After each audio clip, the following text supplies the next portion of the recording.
Decades ago, we didn't have an EA or Ubisoft shoving DLC and microtransactions down our throat for our otherwise uninspired gaming line that leads the gaming market today.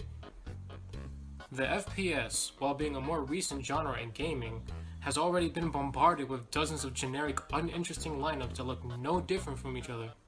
Why yes, I would love to play Killzone for the next 5 hours amongst purchasing it, but first I have to finish my Call of Duty and Battlefield. We see this trend in other genres of gaming as well. Everyone is guilty. So what does that have to do with Undertale? Good question, Jim. I feel this has mostly to do with indie games in general, really. Independent video games are games developed by an individual team or even a single person. They usually tend to get backings from their own wallets, hence a lot of indie games tend to be simplistic. A lot of indie games are supported by crowdfundings, the most popular funding site being Kickstarter, where you can donate to a project you want to see come to life.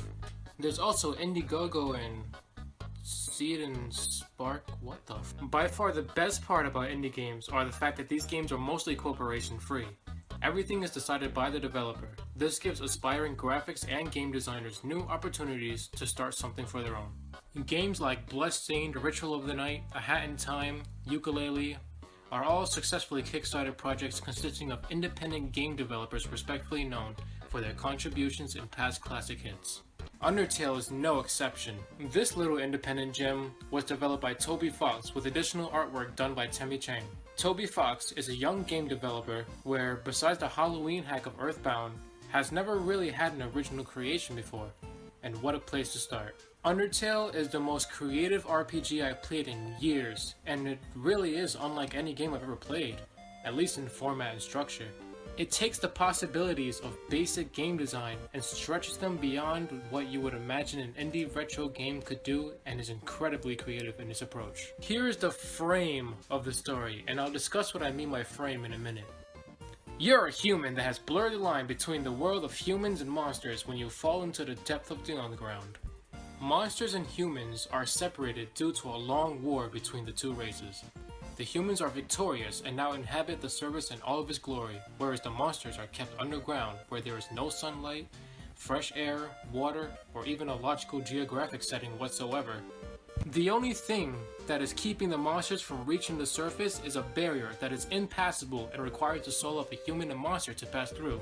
And apparently the enormous physical hole beneath the ruins doesn't count. This doesn't sound too hard. All you need is the soul of a human and a monster. Just wait for one human to come down and you're home free. However, there is a very complex and delicate element that exists only in humans that the soul of a monster must acquire in order for their soul to exist after their physical forms perish.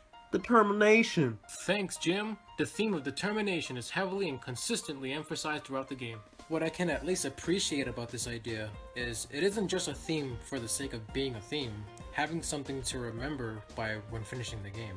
The consistency of this idea not only creates an interesting contrast between capabilities of humans and monsters, it's a plot device carefully crafted to not just make sense of the game's interactions and dialogue, but also fits into the theme of the game's self-awareness. The game is ingeniously self-aware, and determination is just one key element that serves a purpose in existing within the game. What I mean by this is, it takes a common and basic game element, such as resetting, trial and error, and actually includes it into the story. The dialogue is utilized perfectly to illustrate this concept, mostly through the use of altering dialogue with the same scene after resetting. An example that best illustrates this is the antagonist Flowey the Flower, and is the most obvious example, seeing as Flowey constantly references resetting through just about every interaction you have with him. During his boss fight, he literally has the power to manipulate your save data and crash your game. At this point, I should probably explain how the story takes different routes before I continue any further. The game has 3 different endings depending on the choices you make via interactions in combat. The genocide run is just about what it sounds like. Killing every single monster in each area, Ruins, Snowden, Waterfall, Hotland, and Core. The pacifist run is when you kill no one, and the neutral rule is the best of both worlds.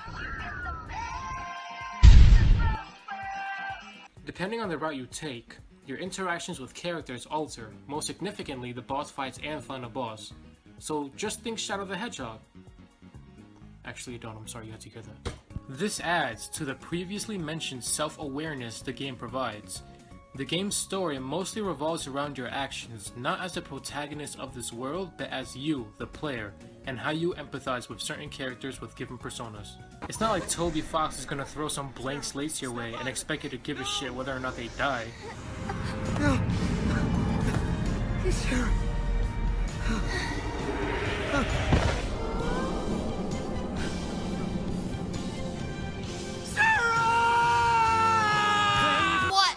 What am I fighting for? Each character is memorable and relatable in their own unique way. They're given legitimate backstories and conflict to give them their purpose and enables you to empathize with the choices they make.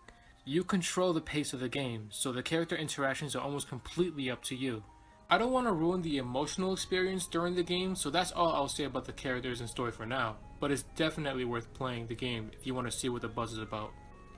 My god, I'm actually going to talk about the gameplay. Since the game doesn't revolve around the actual combat rather than the context of the fights, the stats and upgrades you're given aren't in depth.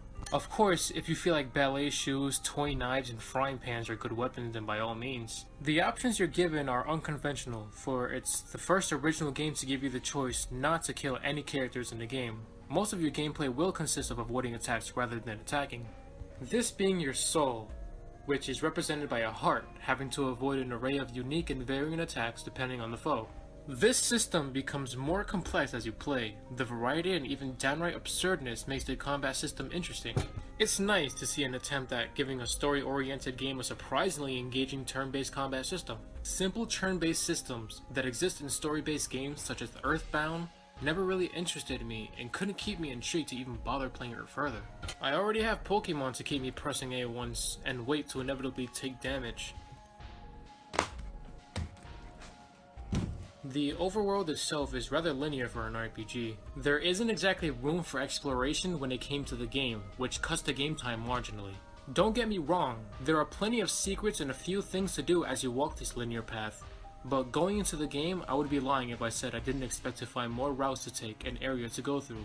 This isn't a huge setback, however, as certain game elements that require you to play the game multiple times makes this linear overworld a breeze to just go through and get to the point. There are also puzzles in this game that I was never really crazy about.